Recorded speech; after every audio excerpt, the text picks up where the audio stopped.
എന്തിനായിരുന്നു നീല ഈ ഒരു ശാപം കൂടെ ഏറ്റുവാങ്ങിയത്?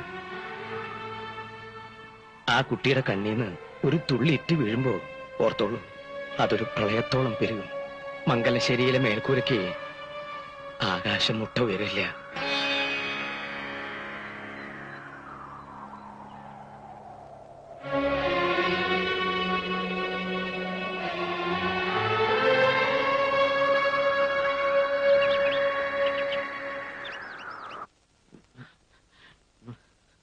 കുഴപ്പമായി. എന്താടോ? കല്ലൻ ചാക്ക് സിയെ ചെറിയാൻ പൊക്കി. ആരോ ഒറ്റിയതാ. മഫ്തിയിലാ വന്നേ. സർക്കിൾ ഓഫീസിലേക്കാ കൊണ്ടുപോയിരിക്കുന്നത്. ചെറിയാനല്ലെങ്കിലും നമ്മളോടത്ര സുഖത്തിലല്ലോ. നീ SI മധുനെ വിളി. തല്ലും ചവിട്ടും കിട്ടുമ്പോ അവനുള്ള സത്യം പറയില്ലേ? ഹലോ ഹലോ, പോലീസ് സ്റ്റേഷനല്ലേ? ഞാനാ നീലകണ്ഠൻ. SI അല്ലേ? ഓഹോ, സബ് ജയില. ശരി, അങ്ങനെയാ. റിമാൻഡില്ല, സബ് ജയില്. അവിടെ വരെ പോണം. വണ്ടി റെഡിയാക്ക്. അവൻ കുറ്റമേറ്റിരിക്കുക. ചതയ്ക്കാൻ ഇനി 1 ഇഞ്ച് സ്ഥലം ശരീരത്ത് ബാക്കിയില്ല മുതലാളി. ഈ തടി പോക്ക. ഇനി ഇതുകൊണ്ട് ജോലി എടുത്ത് കഴിയാവും തോന്നുന്നില്ല. എന്ത് സഹായത്തിനും ഞാൻ പുറത്തുണ്ട്, പേടിക്കണ്ട. എന്നങ്ങനെ ഒരു വാക്ക് പറഞ്ഞുകൊണ്ടായില്ലോ സാറേ. പിന്നെ വളച്ചു കെട്ടാതെ കാര്യം ഞാനങ്ങ് പറയാം. ഒരു തുക കൈ കിട്ടണം. പെണ്ണും പിള്ളേരും പട്ടിണിയായിരുന്നല്ലോ. എന്താ വേണ്ട? 5 ലക്ഷം. ഇതിലൊരു പേശൽ വേണ്ട. എന്റെ അളിയൻ വരും. തുക അവന്റെ കിട്ടണം. അതിനെന്തെങ്കിലും മാറ്റം വന്നാ ഉള്ള സത്യം കോടതിയിൽ തുറന്നു പറഞ്ഞ് ഞാൻ തടിയൂരിയെടുക്കും. ഈ 5 എന്നൊക്കെ പറയുന്നത് മുതലാളിക്കൊരു തുകയാണോ? ഏറ്റു.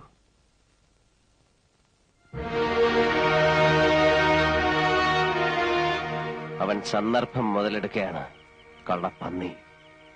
ഇനി അത് നോക്കണ്ട, പെട്ടുപോയില്ലേ. എങ്ങനെയെങ്കിലും തലയൂരി എടുക്കുകയാണ് ഇപ്പൊ വേണ്ടത്. 5 ലക്ഷം.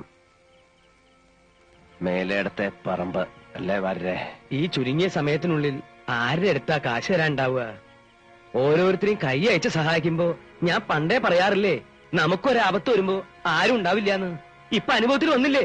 താൻ പുരാണം വിളമ്പാതെ പറമ്പിന് ഒരാളെ പറയടോ. കുന്തം വിഴുങ്ങിയതുപോലെ നിൽക്കാൻ നിങ്ങളൊക്കെ ഒന്ന് വാതുറക്ക്. ആളെന്ന് വെച്ചാ ഇപ്പൊ റെഡി ക്യാഷ് കയ്യിലുള്ള ഒരാളേ ഉള്ളൂ, വീരാൻകുട്ടി. അവനോ? അതാ സത്യം. നാണക്കേട് ഓർക്കണ്ട. വേറൊരു വഴിയില്ലാത്തോണ്ടാ അവനെ തന്നെ കാണാം. ഞാനൊന്ന് സൂചിപ്പിച്ചിരുന്നു. ഇടനിലക്കാരൊന്നുമില്ലാതെ നീലൻ തന്നെ നേരിട്ട് വന്ന് സംസാരിക്കണമെന്നാ അവൻ പറഞ്ഞത്. മനസ്സിലായി. വേറൊരു വഴിയില്ല അല്ലേ വരേ? ഇല്ല, സമയവും നമ്മുടെ കയ്യിൽ കുറവാ. എനിക്ക് ഇങ്ങളോട് ഒരലോഹ്യല്ല എന്നെ. ഇങ്ങളെ കൊണ്ട് അന്ന് അങ്ങനെ പറയിപ്പിച്ചതും ഇന്ന് ഇവിടെ ഇങ്ങനെ ഇരുത്തിച്ചു എല്ലാം പടച്ചോന്റെ ഒരു കളി. എന്നാ ഞാൻ എന്റെ വില അങ്ങ് പറയാം. എന്താ വരേ? ഒരു 6 ഉറുപ്പ്യക്കാണെങ്കിൽ ഞാൻ എടുത്തോളാം.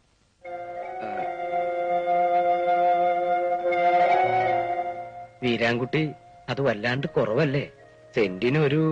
എനിക്ക് കൂടുതലൊന്നും പറയാനില്ല. സമ്മതമാണെങ്കിൽ കച്ചവടം ഉറപ്പിക്കാം. ക്യാഷ് ഇപ്പൊ തന്നെ കൈത്തരും. വീരാൻകുട്ടി മുമ്പ് പറഞ്ഞത്... മുമ്പ് പറഞ്ഞാലേ നിങ്ങളും മാറ്റിയില്ലേ? അതിൽ കൂടുതൽ വില ഞാൻ കാണുന്നില്ല. വരേ? അത് ഉറപ്പിച്ചോളൂ. നീല പറഞ്ഞ പോലെ ചെയ്യൂ. എന്നാ അങ്ങനെ തന്നെ. പാപ്പാ, അതിങ്ങോട്ട് എടുത്തോളി. ഫുൾ ക്യാഷാ. അതാ വീരാൻകുട്ടിയുടെ കച്ചവടം. എഴുതിക്കിലോ അളക്കിലോ ഒക്കെ നമുക്ക് വഴിയെ നടത്താം. എന്താ വരേ?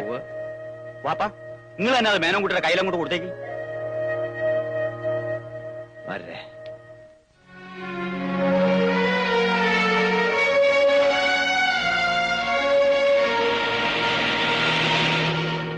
മേലെടുത്ത പറമ്പ് കയ്യിൽ നിന്ന് പോയിന്ന് വെച്ചാ വരുമാനത്തിന്റെ 1/3 നഷ്ടപ്പെട്ടു എന്നാ. ഏത് കണ്ണുപൊട്ടനും 10-12 രൂപ തരുന്ന വസ്തുവാ 6 രൂപയ്ക്ക് അവൻ തട്ടിയെടുത്തത്. പോട്ടെ വരേ, അങ്ങനെ നഷ്ടപ്പെട്ടത് എന്തെല്ലാം ഉണ്ട്. വരേ, ഞാൻ എന്താണോ ഇങ്ങനെ ആയിപ്പോയത്? താൻ ചിന്തിച്ചിട്ടുണ്ടോ അത്? ചിന്തിച്ചിട്ട് ഒരു എത്തും പിടിയും കിട്ടാത്ത കാര്യ. തലവര അല്ലാതെ എന്താ ഞാൻ പറയാ? എന്നാ ഇനി ചിന്തിച്ച് ഞാൻ പ്രയാസപ്പെടണ്ട. ഞാൻ ഇങ്ങനെ തന്നെയാ. അതെന്താ എന്ന് ചോദിച്ചാ ഞാൻ അങ്ങനെ തന്നെ അത്ര തന്നെ.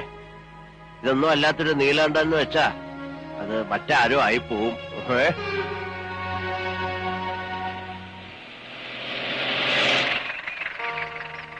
എങ്ങടാ മാഷേ? എങ്ങോട്ടും ഇല്ല.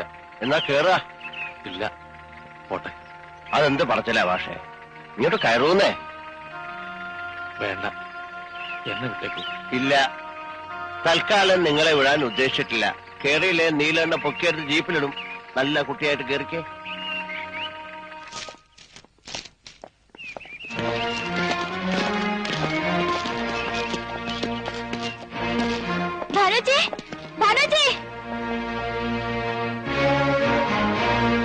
മാഷില്ലേ? ആരാ? അർബൻ ബാങ്കിൽ നിന്നാ. Revenue recovery. കൊടുക്കാവുന്ന അവധിയെല്ലാം കഴിഞ്ഞു. ഇനി ജപ്തിയല്ലാതെ ഞങ്ങൾക്ക് വേറെ വഴിയില്ല. ഞങ്ങളോട് സഹകരിക്കണം. അത് അച്ഛനും കൂടി ഇവിടെ ഇല്ലാത്തപ്പോ ഞങ്ങൾ അയച്ച രജിസ്റ്റർ നോട്ടീസ് അദ്ദേഹം കൈപ്പറ്റിയതല്ലേ? ആ നിലയ്ക്ക് കാക്കേണ്ട കാര്യമില്ല. നിൽക്കൂ, കുറച്ചു സമയം വെയിറ്റ് ചെയ്യണം. ഞങ്ങൾ ഇവിടെ ഇപ്പോ 2 പെൺകുട്ടികൾ മാത്രമേ ഉള്ളൂ. ഞാൻ അച്ഛനെ വിളിച്ചിട്ട് ഉടനെ വരാം. മോളെ ശാരദ, ചേച്ചിപ്പോ വരാം. മാഷേ, അപ്പു മാഷേ,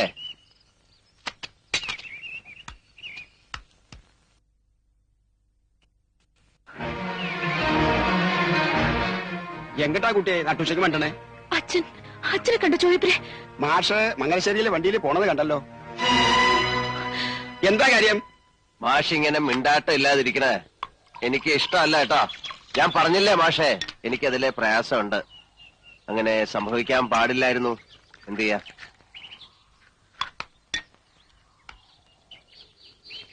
പിന്നെ മോളുടെ തീരുമാനം അത് മാറ്റിയെടുക്കാം. അങ്ങനെ ഒരു പിടിവാശിയുണ്ടോ? എന്താ തനിക്ക് മാത്രമേ വാശി പാടുള്ളൂ? അവളൊരു ഗതിയില്ലാത്തവന്റെ മോളായതുകൊണ്ട് നാണവും മാനവും പാടില്ലെന്നാ? എല്ലാം എത്രയോ കാലമായിട്ട് ഞാൻ എന്റെ മോളെ കുറിച്ച് കണ്ട സ്വപ്നങ്ങൾ മുഴുവൻ ചവിട്ടി അരച്ച് കളഞ്ഞില്ലേ താൻ? എന്നിട്ട് തനിക്ക് എന്ത് കിട്ടിയടോ നീലകണ്ഠ? തന്റെ ധാർഷ്ട്യം അഴിച്ചു മാറ്റി ആ ചെലങ്കയിലെ ഓരോ മണികളും ആ കുട്ടി എത്രയോ വർഷത്തെ കണ്ണീര് കൊണ്ട് ഉരുക്കിയെടുത്തതാണെന്ന് തനിക്കറിയോ? അറിയില്ല. അറിയണമെങ്കിൽ ഇതിനകത്ത് 3 അക്ഷരമുള്ള ഒരു വസ്തു വേണം.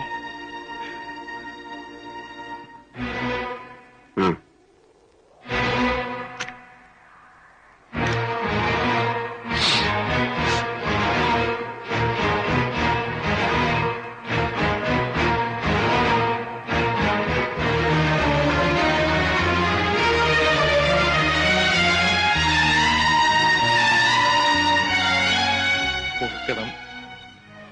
ഉള്ളിലെ വേദന എല്ലാം കൂടെ പുറത്തു വന്നപ്പോ കണ്ണു കണ്ടില്ല. പൊറുക്കണം. പക്ഷേ ആശ്വസിപ്പിക്കാൻ പറയേണ്ട നല്ല വാക്കുകളൊന്നും എന്റെ നാക്കിൽ വരില്ല. ഹൃദയമില്ലാത്തവനാ, ദുഷ്ടന. പക്ഷേ നിങ്ങളുടെ ഈ കണ്ണീര് എന്റെ ഉള്ളിൽ വീണ് പൊള്ളുന്നുണ്ട്. അതെനിക്ക് നെഞ്ചുകേറി കാണിച്ചു തരാൻ കഴിയില്ല. കുറ്റമേറ്റു പറഞ്ഞും പ്രായച്ചിത്തം ചെയ്തും അനുഭവമില്ല. പക്ഷേ നിങ്ങൾക്ക് വേണ്ടി പറയൂ, ഞാൻ എന്ത് വേണം പറയൂ മാഷേ. ഈ മുഖത്ത് നോക്കി ദേഷ്യം എന്ന് പറയാൻ പോലും എനിക്ക് പറ്റുന്നില്ലല്ലോ ഈശ്വര.